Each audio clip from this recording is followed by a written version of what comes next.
राधे राधे दोस्तों, आप लोगों का बहुत बहुत स्वागत है मेरे चैनल पर। हमारे चैनल पर हम पौराणिक कथाएं और सनातन संबंधी वीडियोस पोस्ट करते रहते हैं। आज के वीडियो में भी हम आपको एक पौराणिक कथा सुनाएंगे और इस कथा में हम आपको बताएंगे कि मांस खाना पाप है या फिर पुण्य, अर्थात मांसाहार करना चाहिए या नहीं करना चाहिए। भगवान श्री कृष्ण और गरुड़ पुराण इसके विषय में क्या कहता है। तो चलिए शुरू करते हैं आज का वीडियो। दोस्तों, अगर वीडियो आप लोगों को पसंद आए तो प्लीज़ इसे लाइक और शेयर भी कीजिएगा, और अगर हमारे चैनल पर नए हैं तो प्लीज़ इसको आप सब्सक्राइब भी कर लीजिएगा। तो चलिए शुरू करते हैं आज का वीडियो। एक बार की बात है, भगवान श्री कृष्ण यमुना के तट पर बैठकर बांसुरी बजा रहे थे। उसी समय एक हिरण वहां पे भागता हुआ आता है और भगवान श्री कृष्ण के पीछे आके छुप जाता है। भगवान श्री कृष्ण उसके सर पे हाथ फेरते हैं बड़े ही प्यार से, और वो पूछते हैं कि तुम इतने डरे हुए क्यों हो। लेकिन हिरण चुप रहता है और वो भगवान श्री कृष्ण के पीछे जाके छुप जाता है। इतने में वहां से एक शिकारी भागता हुआ आता है और शिकारी भगवान श्री कृष्ण को कहता है कि ये मेरा शिकार है, इसलिए तुम इसे मुझे सौंप दो। भगवान कहते हैं कि तुम इसका क्या करोगे, बड़े प्यार से कहते हैं वो। शिकारी कहता है कि मैं इसे पका के खाऊंगा, इस पर मेरा अधिकार है। भगवान श्री कृष्ण उस शिकारी को कहते हैं कि आप मुझे ये बताइए कि ये आप इस पे आपका अधिकार कैसे हो सकता है। हर जीव पर उसका स्वयं का अधिकार सबसे पहला अधिकार होता है, तो आपका अधिकार कैसे हुआ। तो शिकारी गुस्से में हो जाता है और वो कहता है कि तुम मुझे बेफालतू का ज्ञान मत दो, चुपचाप मुझे मेरा शिकार दो। और ये तुम पाप पुण्य की जो बात कर रहे हो कि मांस खाना पाप होता है, तो देखिए मैं कोई पाप नहीं कर रहा हूँ इसे खा के। मैं तो इसे इस जीवन से मुक्ति दे रहा हूँ, जो कि पुण्य का काम है। राजा महाराजा भी शिकार किया करते थे, उस समय तो तुमने प्रश्न चिन्ह नहीं लगाए, सिर्फ सारे पाप पुण्य गरीबों के लिए ही बने हैं क्या। तो इस प्रकार से वो भगवान श्री कृष्ण से बहस करने लग जाता है। लेकिन भगवान श्री कृष्ण उसे कहते हैं कि ठीक है। भगवान श्री कृष्ण समझ जाते हैं कि ये महामूर्ख है और इसको समझाना बेफिजूल की बात है। तो वो कहते हैं कि तुम्हारी बुद्धि जो है वो क्षीण हो गई है मांस खा खा के, इसलिए मैं तुम्हें एक कहानी सुनाऊंगा। उस कहानी को सुनने के बाद तुम फैसला ले लेना कि तुम्हें मांस खाना है या नहीं खाना है। मैं तुम्हारे ऊपर कोई दबाव नहीं डालूंगा, बस तुम उस कहानी को सुन लो। उस कहानी को सुनने के बाद अगर तुम्हें ऐसा लगे कि तुम्हें अभी भी मांस खाना चाहिए तो तुम खा लेना, मैं तुम्हें रोकूंगा नहीं।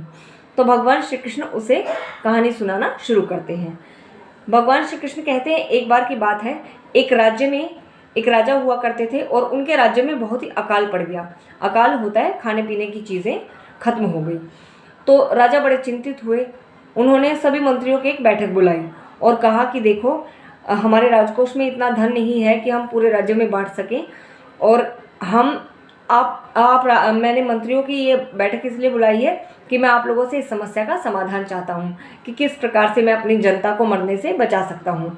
तो सारे मंत्री कहते हैं कि देखिए महाराज, जो फल फूल है उनको उगाने में तो बहुत समय लगेगा, इतने में तो जनता आधी मर जाएगी, इसलिए ये तो उपाय नहीं है। तो एक मंत्री जो मांसाहार का सेवन करने वाला था वो उठ के कहता है कि महाराज, बाकी चीज़ों को तो बहुत टाइम लग जाएगा, लेकिन मुझे ऐसा लगता है कि अगर हम लोगों को मांस खिलाएं, सबसे सस्ता भी है और सबसे जल्दी भी वो मतलब हमें मिल सकता है, इसलिए हम मांस की सलाह अगर अपनी जनता को दें तो ये बहुत ही अच्छी चीज़ है, हमारी जनता मरने से बच जाएगी। और मांस सबसे सस्ती चीज़ है कि लोग शिकार करें और मांस खा जाएं, बात ख़त्म। उनको खर्चा भी नहीं करना पड़ेगा, वो जंगल में जाए, शिकार करें और अपना पेट भरें और जीवित रहें। तो इस प्रकार से सारे मंत्रियों ने उस मंत्री की बात पर सहमति जताई। सारे मंत्री कहते हैं कि हाँ, बहुत अच्छी बात है, सही कह रहे हैं और ऐसे ही होना चाहिए। तो एक मंत्री जो है वो चुप रहता है। सारे मंत्रियों को ऐसे हाय हल्ला करते हुए देखकर और उस एक मंत्री को चुप रहते हुए देखकर राजा कहते हैं कि तुम चुप क्यों हो, तुम भी इस बात पर अपनी सहमति जताओ, तुम भी कुछ इस बारे में अपना मत दो। तो मंत्री कहता है कि देखिए महाराज, मुझे नहीं लगता कि मांस सबसे सस्ता होता है, लेकिन फिर भी मैं आपको इस बारे में कल तक सोच के बताऊंगा। तो घर चले गए सारे मंत्री और वो महामंत्री भी घर चले गए। तो शाम के समय महामंत्री उस मंत्री के घर जाते हैं जिसने मांस को सबसे सस्ता बताया था और जिसने मांस खाने की सलाह दी थी। और वहाँ पे जाके कहते हैं कि मंत्री जी, महाराज की तबीयत आज शाम को बहुत ख़राब हो गई है आपके आने के बाद, और वैद्य जी ने कहा है कि किसी भी शक्तिशाली आदमी के जो हृदय है उसका 2 तोला मांस चाहिए। इन तो 2 तोला मांस अगर कोई इसे दे देगा राजा को तो ये स्वस्थ हो जाएंगे। तो मंत्री जी, आप राजा जी के बहुत ही करीबी हैं और सबसे प्रिय भी हैं। आप एक काम करिए, आप मुझे 2 तोला मांस दे दीजिए और मैं बहुत सारी मुद्राएं लेके आया हूँ। मैं आपको अपना पद भी दिला दूंगा राजा से बोल के, लेकिन आप राजा की जान बचा लीजिए। आप अपने छाती का 2 तोला मांस दे दीजिए। तो इस पर महामंत्री कहते हैं कि वो जो मंत्री था वो डर गया। वो कहता है कि जब मैं जीवित ही नहीं रहूँगा तो मैं क्या करूँगा मुद्राओं का, और मैं क्या जागीर का करूँगा ना। मुझे बड़ा पद चाहिए, मैं जीवित रहूँगा तभी तो इन चीज़ों को भोग पाऊँगा। तो इस प्रकार से वो मंत्री मना कर देता है। ऐसे ही महामंत्री सारे मंत्रियों के घर जाते हैं जिन्होंने सहमति जताई थी कि मांस सबसे सस्ता है।